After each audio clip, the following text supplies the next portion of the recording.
अऊज़ु बिल्लाहि मिनश्शैतानिर्रजीम बिस्मिल्लाहिर्रहमानिर्रहीम अल्हम्दु लिअहलिही वस्सलातु अला अहलिहा वल्लअनतु अला मुस्तहक़्क़िहा अम्मा बाद।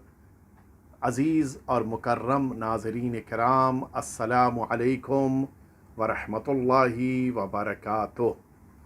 हमारे इस प्रोग्राम में आप सभी मुसलसल उन गिफ्ट्स के बारे में गुफ्तगू समाअत कर रहे हैं जिन्हें तैयार करने के लिए हुज़ूर ख़त्मी मर्तबत हज़रत मुहम्मद मुस्तफ़ा सल्लल्लाहु अलैहि व आलिहि वसल्लम ने हुक्म फरमाया है। वो सहाबी आया था और आने के बाद उसने ये बात दरियाफ़्त की थी कि क्या मैं मौत की तमन्ना कर सकता हूँ। आपने उस मौके पर फरमाया था कि मौत की तमन्ना करने से पहले कुछ तैयारियां करनी होंगी। इन तैयारियों के करने से मुराद ये है कि इंसान वो हदिये तैयार करे कि जिन हदियों को लेकर इन 10 मौक़ों पर पहुँचे तो फिर उसके सारे काम आसान होते जाएं।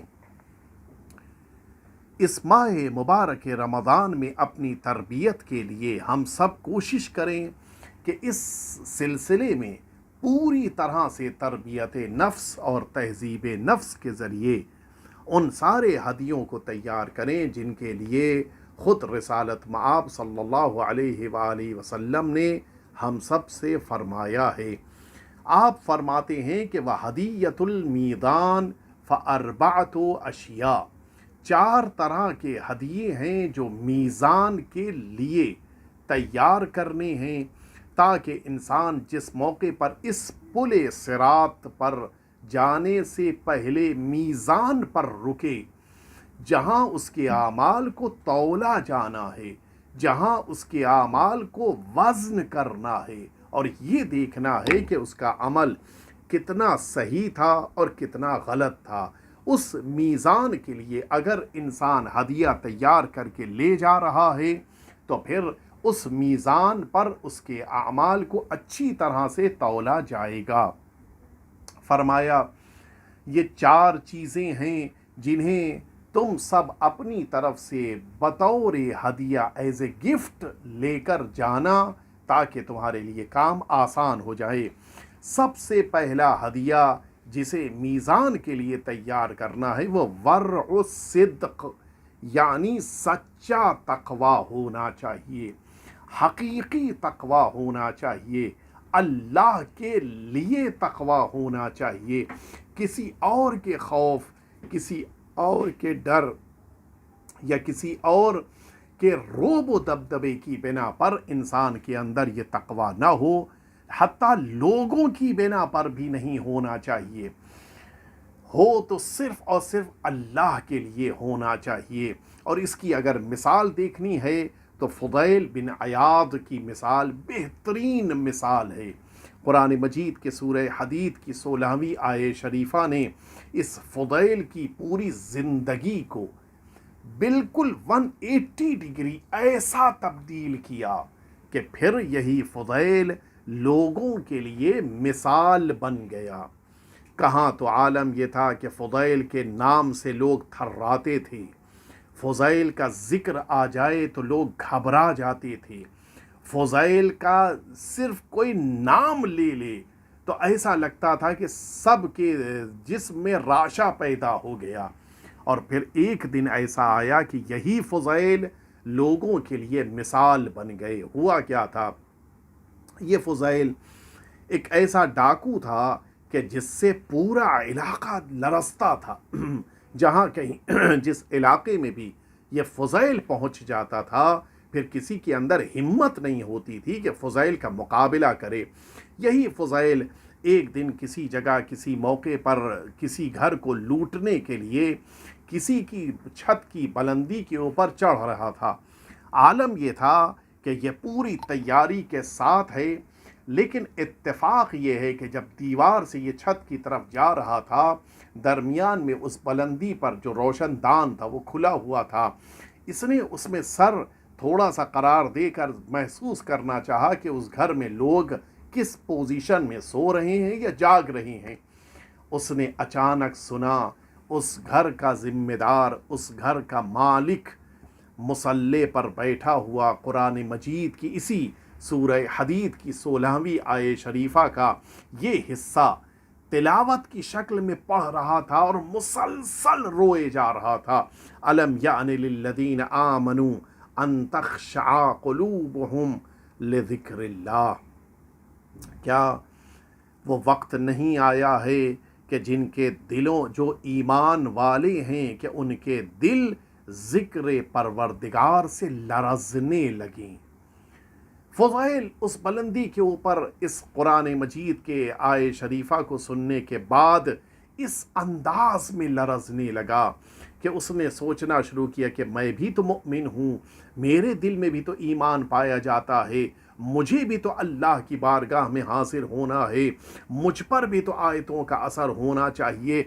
ये सब सोच कर इस अंदाज में इस फ़ुज़ैल ने लरज़ना शुरू किया कि वो ये कहता जा रहा था कि हाँ, वो वक्त आ चुका है कि इसके दिल को लरज़ना चाहिए।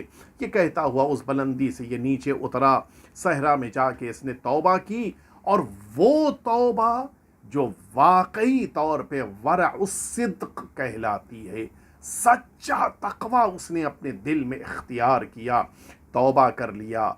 अब किसी का माल नहीं छीनना है, किसी का माल नहीं हड़पना है, किसी को डराना नहीं है, किसी के दिल में रोब व दहशत नहीं बिठानी है। क्यों? इसलिए कि वो चाहता था कि अब अल्लाह का तक़वा दिल में करार दे। यहाँ तक कि उसके लिए सुनते हैं कि जब वो एक इलाके में पहुँचा तौबा कर लेने के बाद, लोगों ने उससे कहा कि जल्दी से यहाँ से गुज़र जाओ, वरना अगर फ़ुज़ैल यहाँ पर आ गया तो तुम्हारा कोई माल नहीं बचेगा। और दहशत पैदा हुई इसके दिल में कि लोग मेरे नाम से इतना डरते हैं, मुझे तो अल्लाह से और डरना चाहिए, मेरे दिल में तो खौफ परवरदिगार और ज़्यादा होना चाहिए। ये वरउस सिद्क़ है, ये सच्चा तक़वा है। अगर इंसान इसे इख्तियार कर ले तो फिर मीज़ान के लिए बेहतरीन उसके पास गिफ्ट रेडी हो जाता है। उसके बाद अगला मरहला फरमाया कि अगर तुम चाहते हो कि मीज़ान के लिए एक और गिफ्ट, जो 4 गिफ्ट्स हैं, एक और गिफ्ट लेकर जाओ, एक और हदिया लेकर जाओ, तो ये हदिया है कज़्मुल गैज़, तुम्हारा अपने गुस्से को पी जाना। ये वो चीज़ होनी चाहिए कि जो तुम्हारी ज़िंदगी के लिए बेहतरीन हदिया तुम्हारी तरफ से होना चाहिए, गुस्से को पी जाना, बिला वजह का गुस्सा। इंसान गुस्सा करता है, अपना नुकसान करता है। गुस्सा नहीं करेगा तो मीज़ान पर आराम से गुज़रेगा, गुस्सा करेगा मीज़ान पर भी मुश्किल से गुज़रेगा, दुनिया में भी, ज़िंदगी में भी अज़ियत में रहेगा, परेशान रहेगा, और ख़ुद ही नहीं, अपने अतराफ़ में रहने वाले सारे साथियों को भी ये इंसान परेशान करता है। लिहाजा इंसान को सोचना चाहिए, इस गुस्से से कोई फ़ायदा नहीं। आप सभी ने अल-यसा का नाम सुना होगा, अपने ज़माने के नबी। वो जब दुनिया से जाने लगे, अब ये तय पाया कि वो किसी को अपना वज़ीर, नुमाइंदा और जानशीन करार दें।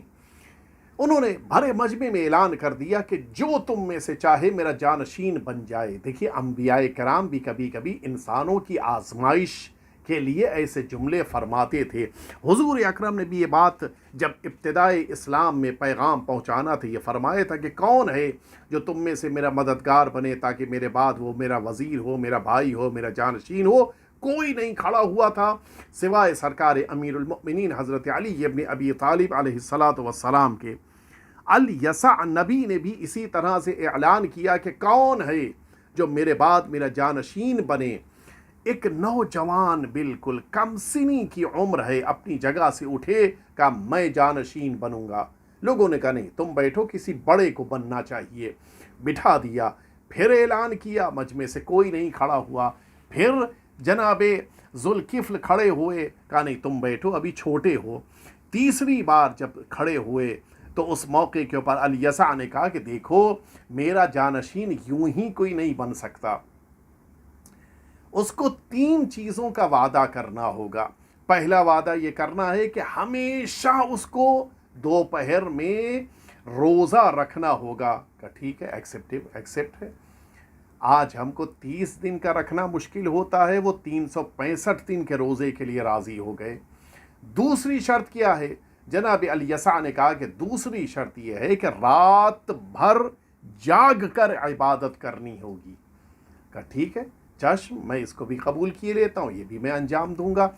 تیسرا عمل کیا ہے؟ کہا تمہارے لیے تیسرا عمل یہ ہوگا کہ تم لوگوں کے بیچ میں رہو گے لیکن غصہ نہیں کرو گے. سخت امتحان. جناب ذوالکفل، جناب الیسع دنیا سے رخصت ہو گئے. جناب ذوالکفل نے وعدہ کیا تھا، لہٰذا دوپہر کو روزہ، رات کو عبادت جاگ کر. اور پھر ان کا طریقہ کار یہ تھا کہ رات بھر عبادت، صبح کی نماز کے بعد عبادت، اور اس کے بعد جب سورج نکل آئے تو پھر لوگوں کے درمیان بیٹھ کر ان کے کچھ امور کو انجام دینا. یہاں تک کہ دوپہر کا وقت آ جاتا تھا اور پھر یہ دوپہر کی نماز اور عبادت کے بعد کھانا وغیرہ کھا کے تقریباً کچھ آدھے پون گھنٹے، 1 گھنٹے کے لیے بستر پہ لیٹتے تھے. اور پھر شام کی عبادت کا اور لوگوں کی ملاقات کا موقع آ جاتا تھا اور پھر وہ وقت بھی مکمل. اور پھر اس کے بعد رات آ گئی. رات کو تو سونا نہیں ہے، پھر اگلے دن صبح میں عبادتیں اور پھر دوپہر میں. گویا پورے 24 گھنٹے میں آدھے پون گھنٹے کا ہی صرف آرام کرنا تھا جناب ذوالکفل کو. اچھا، شیطان تو اتنی آسانی سے چھوڑنے والا نہیں کہ کوئی بندہ اپنی بندگی کی بنا پہ اللہ سے قریب ہو جائے اور شیطان خاموش بیٹھ جائے. شیطان نے اپنے ایک کارندے کو یہ ذمہ داری دی کہ جا کر جناب ذوالکفل کو غصہ دلاؤ. آپ نے بھی دیکھا ہوگا جب انسان رات بھر کا جگا ہو اور سونے کے لیے ذرا سا آرام کرنے کے لیے لیٹا ہو، بڑا نازک موقع ہوتا ہے. جناب ذوالکفل رات بھر کی عبادت کرنے کے بعد اب جو دوپہر میں آ کر بستر پہ لیٹے، اچانک وہ شیطان کا کارندہ آیا اور آنے کے بعد کہتا ہے کہ میں نے ایک شخص سے قرض لیا تھا، وہ مجھے اب قرض واپس، جبکہ اس کے پاس رقم ہے، قرض واپس کرنے پر تیار نہیں ہے. آپ چلیے سفارش کر دیجئے تاکہ وہ مجھے میرا قرض واپس کر دے. جناب ذوالکفل نے کہا کہ جاؤ اس سے کہو کہ میں کہتا ہوں کہ تمہارا قرض وہ شخص واپس کر دے. کہ دیکھیے میں جا رہا ہوں لیکن آپ رکے رہیے، میں ابھی واپس آ کے آپ کو بتاؤں گا کہ اس نے کیا جواب دیا. جناب ذوالکفل، اب ظاہر ہے کہ اب آرام کا موقع تھا، بستر پہ بیٹھے ہوئے انتظار کر رہے ہیں کہ وہ اب شیطان واپس آئے، اب آئے تب آئے. ٹھیک بیٹھے بیٹھے انتظار کرتے ہوئے وہ تب واپس آیا کہ جب جناب ذوالکفل کے آرام کا وقت ختم ہو گیا تھا، لوگ ملاقات کے لیے آ رہے تھے. وہ دن بھی بغیر آرام کے گزر گیا. جناب ذوالکفل نے پھر اب ظاہر ہے کہ لوگوں کی ملاقات، اس کے بعد شام کی عبادت، اس کے بعد کھانا، اس کے بعد رات میں رات بھر جاگ کر عبادت کرنا، اگلے دن صبح تک عبادت، پھر اس کے بعد لوگوں سے ملاقات، اس کے بعد پھر بیٹھ کر دوپہر کا کھانا اور پھر آرام کے لیے اب جو بستر پہ لیٹے. پھر وہ جلدی سے شیطان کا کارندہ آیا بھاگتا اور کہا کہ حضور سرکار، وہ جو کل آپ نے مجھے بھیجا تھا اس آدمی کے پاس، وہ تو بڑا بدماش، بڑا ہی ناکارہ آدمی ہے، اس نے آپ کی بات کو بھی قبول نہیں کیا. کہ کیا بھروسہ کہ ذوالکفل نے یہ بات کہی ہو. آپ ایک زحمت فرمائیں، آپ اپنی انگوٹھی دے دیجئے تاکہ میں اس سے لے جا کر کہوں کہ دیکھو ذوالکفل نے کہا ہے کہ میرا قرضہ واپس کر دو. جناب ذوالکفل نے اپنی انگوٹھی اتار کے اس کے حوالے کی کہ لے جا کر دے دینا. اور وہ جاتے آتے شیطان کہتا گیا کہ دیکھیے میں جا رہا ہوں، جب تک واپس نہ ہو آپ لیٹیے گا نہیں، اس لیے کہ مجھے بتانا ہے کہ اس نے مجھ کو کس طرح سے ستایا. پھر جناب ذوالکفل بیٹھے ہوئے اس کا انتظار کر رہے ہیں، وہ نہ اب آتا ہے نہ تب آتا ہے. غصے کا عالم، سوچے کتنا غصہ آ رہا ہوگا. لیکن وعدہ کیا تھا غصہ نہیں کرنا ہے، غصے کو پی جانا ہے. یہاں تک کہ جناب ذوالکفل کا سارا وقت انتظار میں بیٹھ کر گزر گیا اور اب پھر شام کا وقت آ گیا اور لوگوں سے ملاقات کا موقع، اور جناب ذوالکفل اب پھر ملاقات کر رہے ہیں. اور پھر اب یہ بے چینی ہے کہ اب آج تو آرام نہیں کر پائیں گے، اب کل یقیناً مجھے دوپہر میں آرام کرنا ہے. پھر رات بھر عبادت، پھر صبح عبادت، پھر لوگوں سے ملاقات، پھر دوپہر کا کھانا کھا کے اب جو جناب ذوالکفل آج لیٹے، پھر جلدی سے دوڑتا ہوا وہی شیطان آئے کہ سرکار آرام نہ فرمائیے. اس نے مجھ سے کہا ہے کہ نہ مجھے تمہاری بات قبول ہے نہ ذوالکفل کی انگوٹھی قبول ہے، بلکہ اگر میں بات مانوں گا تو خود ذوالکفل کی بات مانوں گا کہ سرکار آپ چلے چلیے تو مجھے میرا قرضہ واپس مل جائے. آپ انصاف سے بتائیں، جو انسان 2 دن سے مسلسل جاگ رہا ہو، تیسرے دن بالکل بستر میں جا کے لیٹ چکا ہے، اب کتنا اس کو آرام پسند ہوگا. لیکن غصے کو پی کر جناب ذوالکفل اس شیطان کے ساتھ آگے بڑھے اور کہا کہ چلو میں تمہارا حق تمہیں واپس دلوانے کے لیے اس کے بعد چلنے کے لیے تیار ہوں. جب اتنا لمبا راستہ طے کر لیا کہ پورا آرام کا وقت گزر گیا، پوچھا آپ کو غصہ نہیں آیا؟ کیوں؟ کہ میں اسی لیے آپ سے یہ سارے کام کروا رہا تھا کہ آپ کو غصہ آ جائے. جناب ذوالکفل نے کہا کہ نہیں، میں نے وعدہ کیا ہے لہٰذا میں غصہ نہیں کروں گا. تب شیطان نے بتایا کہ میں تو آپ کو آزمانے کے لیے آیا تھا. یعنی آپ نے محسوس فرمایا جسے اللہ کی طرف سے کوئی عہدہ چاہیے اسے غصے کو ترک کرنا ہوگا، اسے غصے کو پینے کا جذبہ اپنے اندر پیدا کرنا ہوگا. نتیجے میں اللہ سے وہ قریب ہوتا جائے گا، اللہ کی طرف سے اسے منصب ملتا جائے گا، اللہ سے اس کی اور قربت بڑھنے کی بنا پہ عبادت اور بندگی میں اضافہ ہوتا جائے گا. اسی لیے روایتوں میں اس غصے کے لیے شدت سے پابندی مناہی وارد ہوئی ہے. ہمیں اس غصے کو پی جانا چاہیے تاکہ ہماری زندگی پرسکون ہو جائے اور ساتھ ہی ساتھ میزان کے لیے بہترین گفٹ ہم سب تیار کر سکیں. آئیے پروردگار کی بارگاہ میں دعا کریں کہ خدارا ہم سب کو اہل بیت اطہار کے آخری وارث امام عصر کے ناصروں میں قرار فرما اور مولا کے ظہور پر نور میں تعجیل فرما. اس ماہ مبارک رمضان کی ان راتوں میں، ان بابرکت موقعوں پر پروردگار ہمیں اپنی بہترین بندگی کی توفیق عطا فرما اور یہ تمام ہدیے کہ جن کو روایتوں میں بیان کیا گیا انہیں اختیار کرنے کا جذبہ ہمیں عنایت فرما. وصلی اللہ علی سیدنا محمد وآلہ الطیبین الطاہرین.